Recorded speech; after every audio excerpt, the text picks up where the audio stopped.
From seasoned explorers to first-time trekkers, For Every Adventure is your outdoor guide. Hey, welcome to the podcast. My name is Kyle. Hello, Chanel. Hi, Kyle. How you doing? Good, thanks. And you? Awesome. Great. This is For Every Adventure, and it's brought to you by Outdoor Warehouse. And we are excited for today because as the seasons change, so does the topics we cover change. Well, not really, that's a lie. But we are going to talk about colder weather and camping in colder weather today. We have our expert from Outdoor Warehouse, the branch manager at the Paarl branch. Yes. Pieter is here. So really excited to get a few tips and tricks from the expert today. Kyle, you strike me as the kind of guy who says, no, it's too hot to go camping now. Like, I can't breathe. Like, I'm waiting for a little bit of colder weather. Then I'll go outside and get adventuring. I do prefer colder weather. I think warmer weather is more practical, probably. If you're going to go camping, you're spending time outside, and if it's nice and sunny, it's nice to do things outside, right? If it's raining, it's a bit tougher, and if it's colder. But I'm not against cold. Okay. Like the camping trip I did for my 20th birthday was end of August, and we had a bit of rain, and that didn't really stop us from having fun. Okay. So I don't mind cold weather. I have a feeling you do not want to go camp when it's cold. I'm one for the sun, okay? So give me the heat. But I must tell you, I've had one experience in a tiny tent. I think it was January or February in Cape Town. And then you're kind of tired because you had a good evening. Almal het nou lekker gekuier, like around the campfire vibes. Sure. And then Aren't you supposed to sleep well then? Yeah, but the thing is, the sun comes up really early and it starts baking onto that little tent. And you kind of die inside. You just want to sleep, but you can't. Yeah. So that isn't ideal either. Small tents, I would guess. That's probably ideal for colder weather, but we'll be finding out. Yes, I think I've been camping maybe between 1 or 3 times. I'm not sure. Definitely 2 times. And the only time was the birthday camp where it was a bit cold, but I also do not like that tent baking and you're inside there. Baking in the tent. You don't have energy to get up yet, but you're also just laying there in your own sweat and wondering about your choices. But there are ways to have a nice time when you go camping, obviously, and that's why we have an expert in studio to tell us exactly how to go about doing that. So, hey, let's dive in. Adventure enthusiasts, we've got a thrilling chance for you to win a 500 Rand Outdoor Warehouse gift voucher. Simply listen to this episode of For Every Adventure. Find the answer to the question in the description and DM us your answer on our social media channels. It's that easy. And don't forget to check out future episodes of For Every Adventure for even more chances to win big. Outdoor Warehouse, For Every Adventure. We have our expert in studio today. His name is Pieter Pretorius, and he's from Outdoor Warehouse, the branch manager there at the Paarl branch. Welcome, Pieter. Thank you very much. I see you described you as an avid camper and a family man. So maybe you can just tell us a little bit more about yourself and how you got into this adventure lifestyle with Outdoor Warehouse.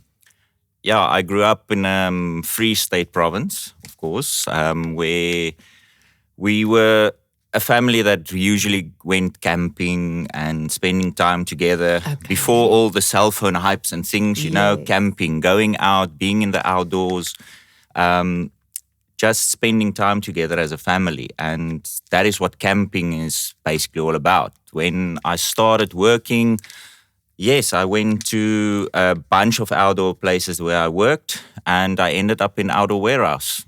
All the way from Bloemfontein, I went to Belito, to Hermanus, and now, settled in the Paarl. Settled in the Paarl. Is that your final destination? Time will tell. I'm not sure. But why would you ever leave the Western Cape? No, not summer. No. Okay. So I think when it comes to camping, the first basic thing you need is probably a tent, right? Yes. So when we're talking cooler weather, I would guess a smaller tent, as I mentioned in the intro, is probably the best way to go. But there's so much more to just a smaller tent, right? Yes. Depending on the size of the family or whoever is going on the camping, you'll basically decide on the size of the tent there. So if you Are 2 people going, you can look at anything from a 2 to a 3-person tent. Canvas-wise, you'll basically go for 4-person up. That includes you, your partner, plus all your luggage, the sleeping places, all of those things. Do you need to keep different tents for the different seasons? I mean, you go camping a lot. Do you have more than one tent? Well, I've got some a canvas tent basically for more of your winter time and autumn times weather, changing of the weathers and things. And then for your smaller, shorter trips, basically, you'll go for your nylon tents, which is a easy pitching tents, easy to set up, where canvas is a little bit harder to set up sometimes. So yeah, for longer periods of time when you're going camping, you'll use your canvas type of tents. So Pieter, if I walk into Outdoor Warehouse right now and you're there to help me, which tent would you recommend that I take for an autumn camping trip? So going into autumn now, you'll basically look at either your Senior Wanderer tents. That is a canvas tent. Family of 3. Yes. Yeah, that will be excellent. The Senior Wanderer is a 4 to 5-person tent. So if you are 3 people, yes, the Senior Wanderers will do excellent for you. And how basic is the tent, or is it quite advanced in I can put my things in there? There's space for whatever I need to put there, or your space is a little bit limited if you are going to take too much stuff with you. Which I do not want to do because it's a camping trip, right? There you go. Okay. But yeah, there's enough space for, say, 2 stretchers going in there with a mattress. There we go. So that you can have both there for sleeping arrangements. We also have the opportunity with those tents to have a connector on it. So if you have the gazebo, you can connect the tent to the gazebo and have a living area basically with it as well. And that's where I'm going to put the toddler outside by the gazebo, by the living area, so he can get strong in the cold weather. Just sort of training him, to not okay. I want to know about pitching these tents. So are there certain ones that are easier than others? That you'd rather recommend? Say I have to go now by myself, I have to pitch this thing on my own. Because I remember, you're laughing now, but I've had this experience before. And I thought, what can the big deal be? It's just a tent in a gazebo. So, but, it's a lot of work. So are there certain ones that are easier than others, or are they all sort of the same effort? Yeah, your canvas tents is a little bit more difficult to pitch up. So I'll probably recommend that you have 2 people pitching it. Yeah. If you go alone, we have this wonderful range of instant cabin tents. It's a nylon tent, but it's very quick to pitch up. The whole tent folds together, so you don't have extra poles and things like that lying around. Yeah. You'll have this tent, you open it up, push it up in the middle, and your tent stands. You put the fly sheet over and that's it. Do you have children, Pieter? Yes, I do. And what age? Are they already helping you with the tent? Yes, they are. Okay, there you go. There we go. Yeah, I suppose you have to teach them early, Kyle, so that can be part of it. But the nice thing is if you go to Outdoor Warehouse for the tent, they'll just set it up for you in store to show you, right? We have a lot of tents already pitched in the store, so they are there for you to check. We can show you how to pitch it, how to de-pitch it. Yeah. We have all those facilities available in the store. Yeah, that's great. As easy as that. Okay, so we've got the tent. We're set up and we're ready for the holiday. Next up, you mentioned stretchers. So furniture, does that fall under furniture? Yes. Okay, what other furniture would you recommend for? Well, there's a lot of stuff. We have cabinets that you can basically put in there, kitchen cabinets where that goes outside, which you can put your little stoves and things on. Camping chairs. So important. Yes. Very important. So you have the normal camping chairs, you have the heavy duty ones for the bigger person. Yeah. They all start at about 100 kgs up to where the heavy duty ones takes up to 150 kg. So, okay, I want to know now, which ones take up the least space? Because you have those ones that sort of, like the stretchy ones that you like fold to the middle, and then you have the others that go sort of more compact into a straight line vibe. So which ones actually do people prefer when it comes to space? It's a difficult one because people's preference, basically. Personal preference. Yes, but you do nowadays get the compact ones. Okay. So they made it to fold up much smaller than the older ones. The older chairs basically does. Oh, okay, cool. That's good to know. Well, I think when buying gear for outdoors, a big thing for me is probably durability. You don't want to purchase every 2 years purchase a new chair. You want something that's going to really stay with you. That's true. Yeah. So what would you recommend specifically? Walking into Outdoor Warehouse, got my tent. Now I need a camping chair and maybe like a folding table. For me personally, I'll look at the heavy duty ones. Yes. You get the normal camping chair, like the one that folds out, and you get the director's one. Yeah, which, the director's which chair. folds in the middle. It goes straight up, but it's got a little table on the side that you can put your drinks and More things sturdy. on. Yes, Yeah. much sturdier than the rest. Natural Instincts makes Yes, those as well. yeah. Okay. Any other furniture? Maybe a few lesser known products that make a big difference? For camping, you can look at, when you go camping, you basically take your things in the car with you. It's different than with the hiking ones. But right. With camping, if you have the space to take it with you, you can look at, there is a lacquer braai that we have nowadays. Oh. It is, you can use it as a braai and you can use it as a fire pit. So it's a stainless steel fire pit braai. Okay, I'm in. So beforehand, you can put it in, and it's smokeless, stainless steel, very good quality. So the smoke goes out the bottom of the fire pit. It doesn't go all over, and then you can make your fire in it, have nice flames. Afterwards, braai on it. When you finish braaiing, throw more wood on, make a fire pit, or make another fire for you, and you can sit and relax around the fire. So campfire stories, bring an acoustic guitar. I'm sort of. I want to do it now. I've been sold. I'm sure you have people. It's been sold. It's been sold to Kyle. I'm sure you have people just coming to buy that for their for home use as well. Yeah, they actually do. Yes. So, talking about cooking equipment, you've mentioned this fire pit. Any stoves you would recommend? Yeah, we sell a wide range of the KDAX stoves in store that works from gas. That you can take either the big bottles. There's some that works with these little small 220 containers that you basically put in.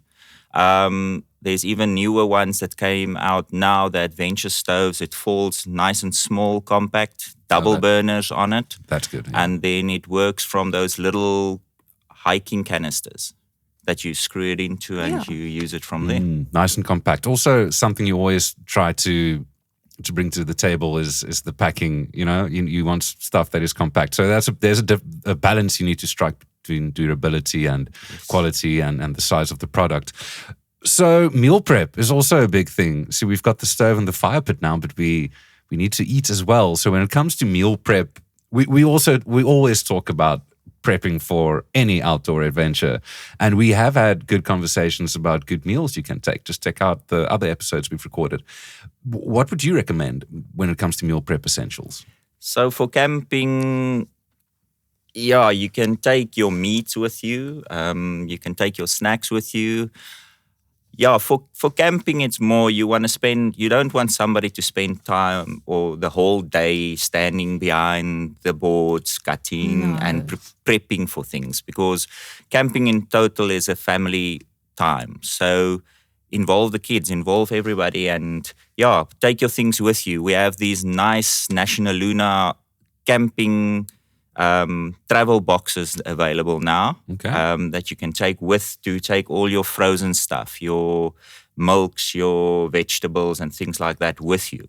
So you don't need to go out and buy the things whenever you go there. If you are close to facilities that offers that, yes, by all means. But if you need to take stuff with you, that is a perfect way of taking your things and preparing fresh meals and things like that. Especially those multi-day trips you go on, keeping the food fresh, keeping the drinks cold. Yes. That's maybe even more important than keeping the food fresh. That's always the part that you're interested in.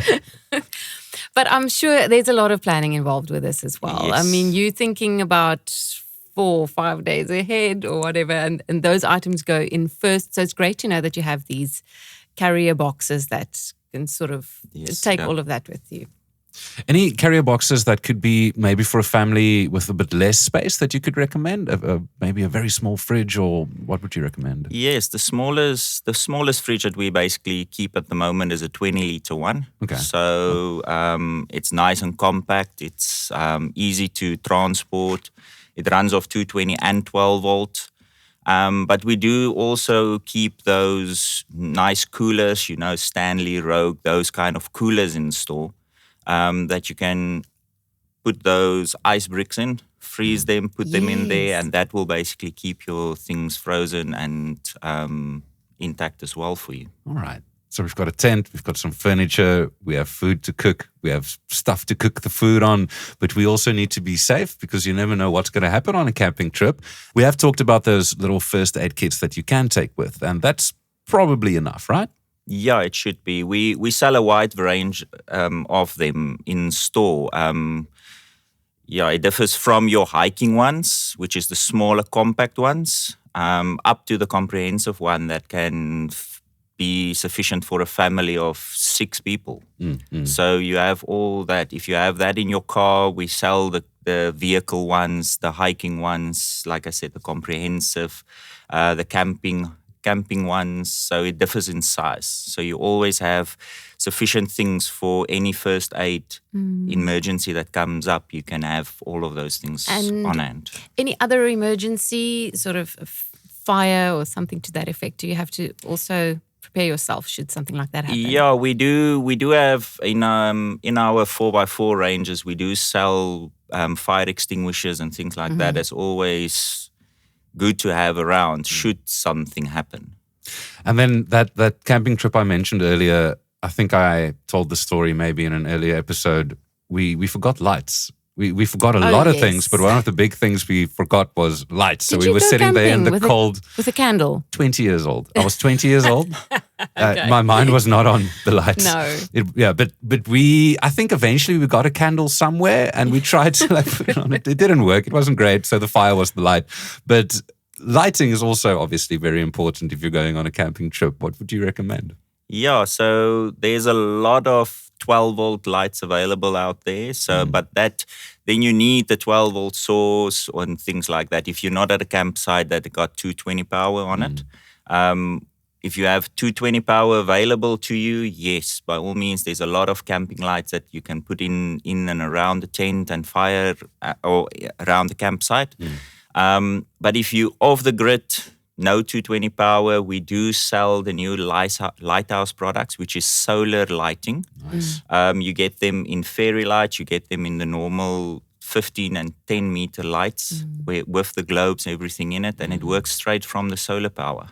That's great. So I think the catch might be if it's autumn, well, especially in the Western Cape, the autumn and the winter is the rainy season, so it's going to be more cloudy. Is that going to be a problem when it comes to those lights? It will affect it, the brightness of the light, but it's still in the cloudy conditions, it will still charge the battery. That's not as efficient as in hot summer weather, but it will still charge it. And then Outdoor Warehouse also has those great power banks. I mean, they those red E ones. The Reddies. Yeah. Good. Yeah, that's the other option that you can take with you as well. Yes. So for emergency powers, to charge things, to run lights off, run your fridge, things like that. We have the 512 watt ones and the 1249 watts. Okay. So we've got all the gear, but we need to pack the car, and that's always playing Tetris, right? You need to probably get everything in there and as much as you can. Are there any tips you have as an avid camper when it comes to buy a trailer? Okay. No, I don't know. Hey, Pieter it's the simplest solution, isn't it? That's the option. That's the one option. Yes. So if you're running out of space, take less. Take less. There we go. Yeah. So you need to plan. You need to plan ahead. So you need to see what you're gonna take. Don't take stuff that's just gonna lie there and come back in the same way that you packed it. Can't I take like a monitor and the Xbox with me? No, is that not okay? That's glamping, not camping. Oh, okay, my bad.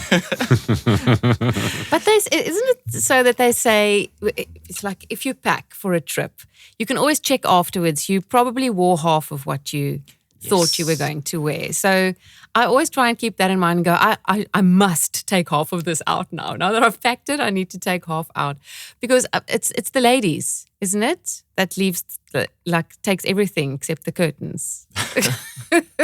Or isn't it the girls' fault? No, it's usually. The The guys will have this little small bag and the ladies will have 3 bags. Yeah, we're Let's used to be honest, options. We don't need much when it comes to a camping trip. We want to see a fire. We want to make food on the fire. We want to drink something. And we want to sleep. Maybe a good book. I don't know. Fishing pole. Sounds good to me. Stop me, please. Okay, let's talk comfort items. Not necessarily glamping items, but there are a few things you can take with to make life easier. Yes, definitely.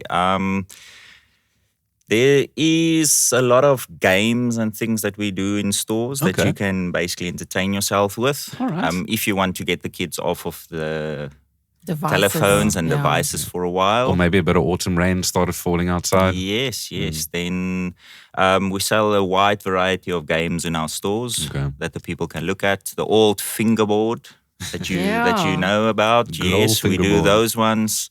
We do playing cards. We do all of those kind of things in store that will entertain the people.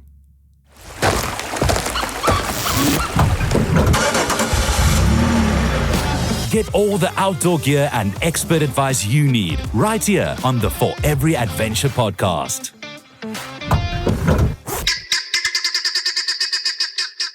All right, Pieter. So I think with your experience or with the amount of times you've been camping and your love for camping, you bring a lot of experience and maybe a few tips that only the pros like you would know? Well, always plan ahead. All right, location. Yeah, so you need to know the environment of where you're going to camp. So you can't go to the Drakensberg, go camping there and have only summer gear with you in more than autumn and things like that. Here in the Western Cape, rainy season starting in autumn, so you need to prepare and see where you're going, what you're going to do, and check your gear beforehand. Make sure that if you're taking your fridge, that it's actually working. If you have your tent going, that the tent's got all the parts, that you are not missing anything. And then on the day when you're actually packing, double check. Because I've found a lot of people in the history that goes to the camp and they forgot the poles at home. All the lights. Or the braai or things like that. Then they need to find and scramble around to look for things. Do they really forget the braai? Because that's unforgivable. Then you just go home? You'll be surprised. You leave it? Yeah. You'll be surprised. How disappointing. So you actually should have a list. Yes. Yeah, Check it checklist. twice. 100%. Where would you recommend a good autumn camping trip in the Western Cape? Well, in and around here, the only ones since I've came here, we went to Kleinmond side there by Palmiet side. Okay. We've went there for a weekend trip on there. There's a Klein Oak close by here as well where we went. There's a nice dams and things close by that you can, if you're a fisherman, you can take your fishing gear with you. You can go and camp there. There's a lot of open spaces, walking trails. So it's not necessarily sitting at the camp the whole day. You go and explore. Okay. What are your go-to campsite meals? Braai. There we go. It's so simple. Huh? You braai the vors, hot dogs, braai meats. Yes. All of those things. Just easy food. Yes. Yeah, it's not too complicated. And then packing smart for unpredictable autumn weather. I would guess just take a nice warm jacket if you're going to need it. Yeah, you must always be prepared for the rain, for the wind, and all of those things. So for safety purposes, you need to pack a rain jacket. Pack warm things, especially when you have children as well, because Isn't this why? It's why I need the trailer. Because you never know with the weather. I think you'll be fine. You just need to not take everything. Yeah. I think that's maybe, I don't know. But also with the weather, what I'm always concerned about is I've seen a gazebo fly in Paarl. Like in Paarl, I've seen a gazebo fly through the air, just like an airplane. And that always makes me, I think it's maybe just me, but it always makes me so nervous when the wind starts to pick up in the Western Cape. And I mean, the gazebo is solid to the ground. Die bennetjies is in die grond, but that's always something that I think makes me nervous. Is that something that you can sort of plan for? Yes, you can, definitely. We sell storm straps that goes over the gazebo into the ground as well for extra support for the gazebos or tents and things like that. Okay. If you have the bigger things, if you go camping with your caravan or the big tents, then the storm nets are there as well that goes over. It works in the same principle, but that covers the whole area of the tent or the gazebo and all of those stuff. Wow. Do you know if there's a rule when it comes to wind? When it hits a certain strength, then you can't really pitch something? Not that I'm aware of, but rather be safe than sorry. Yeah. We're very lucky with checking the weather beforehand, though. Yes. So, I mean, that's part of the prep, isn't it? Yeah, we don't have to read the skies anymore to know what's happening in a week's time. But you're so much cooler if you do, right? I think we're ready for this camping trip. I think we're going to make food. We've got tents, furniture, coolers, fridges. I mean, I'm ready. Are you? I'm ready, but I first want to hear some stories here from Pieter's side. Maybe we can learn something. Do you have any memorable camping trips? Yes. As a child, we went with my parents to the Eastern Cape side, there to Van Staren's Mont. Okay. We went camping there with my aunt and uncle and all of those guys and my cousins. And we were camped basically on the side of the beach. There's a little, the river, the mouth of Van Staren's goes in there, and we were camping there. And we were all in the tent, sitting there, raining heavily. We had nothing to do. At that time, there weren't cell phones and things like that yet. So we had to entertain ourselves. Okay. So we ended up playing charades and all of those things. And when the rain eventually cleared up, we went through the mouth to the other side. When they played around on the dunes a bit, dune surfing, all of those things. But when we came back, it was high tide. Oh, my. So we were caught on one side, the camp were caught on the other side. So that's nice. Yeah, we had to swim through there, make a chain. All good.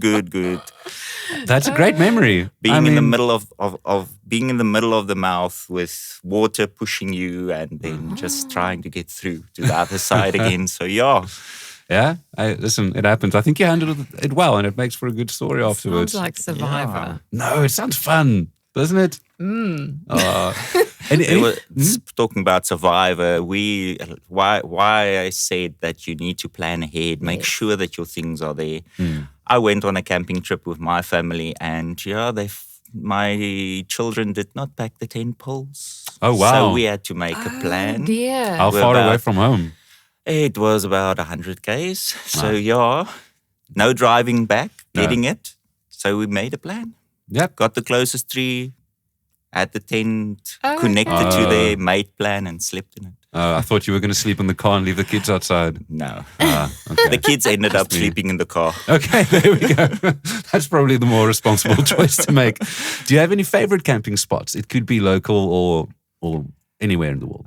The nicest one that I basically ever camped in was in Belito. Okay. In the caravan park in Belito. It's on the beach. You have a nice view of the beach, the ocean. When you're braaiing, you're basically looking over the ocean, and it's sounds ideal. My soul needs this, Chanel. I'm serious. I need to sit in front. Don't laugh. I'm sitting in front. I need to sit in front of the beach with a fire now. Okay, Carl. So you're clearly ready to go on this. I'm so trip. ready. Yeah. Okay, but we're going to start small, right? No. Yeah, just ease yourself into it. Okay. Seeing as you have the toddler and you don't really want to leave him outside in the I've gazebo. decided that the toddler's staying at home. Okay. I'm going with the boys. Pieter, do you have any ideas for Kyle in terms of how we should plan this first trip? Okay, so he's not buying a caravan yet because we don't know if he's that into it yet. Yeah, that's the reason. But if you're going with the boys, your tent, basically, and then what's the essential? Space is not going to be an issue. We're going to go with more than one vehicle. Okay. One of the buckies is coming with. Okay. We need a good destination, I think. I want to go remote. Not too remote, but I don't want to be too in town, if you know what I mean. Yeah. Sure. On the top of my head now, more to Kleinmond side there, where I mentioned Palmit. That's a very nice campground. Yeah. Close to the ocean, close to the town, so that if you forget something, then you are basically close to go and get those stuff. Yeah. You can go on walking trails there. It's a very nice walking trails. Overall just a nice campsite where you can start off, go for a weekend and it's not too far, first test it. All right. It's not too far away from you, yes. Yeah. You can even check out your local, where the closest caravan parks are, where you can pitch a tent. I know Onrus has a nice park. Yes. I think Onrus has a nice caravan park also where you can set up tent also by the ocean. But the Belito Bay thing has got me quite curious. But Belito is a bit far away from you, eh? Yeah, that for a start is... But the fire and the ocean thing still got me going. And then he said he wants to sleep well. So I don't know if he has a sleeping bag, but what would you recommend for like a first-time sleeping bag?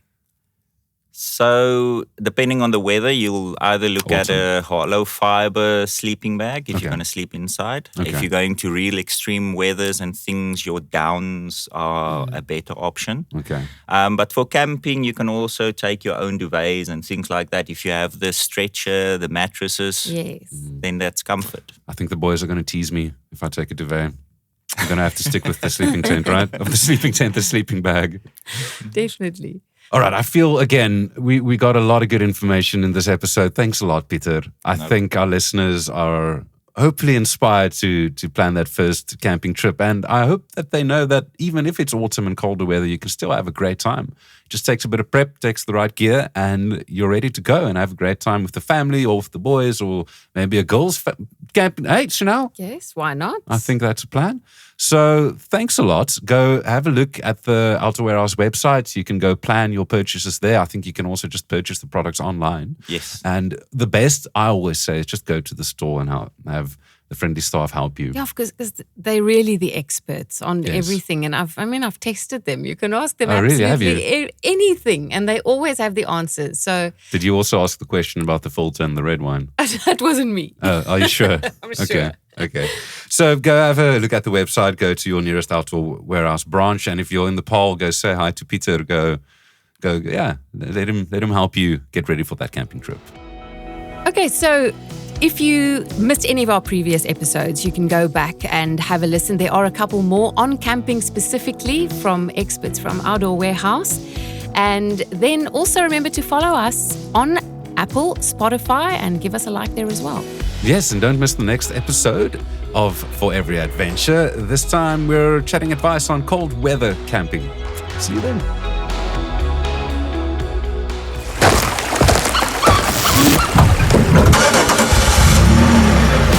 Get all the outdoor gear and expert advice you need right here on the For Every Adventure podcast.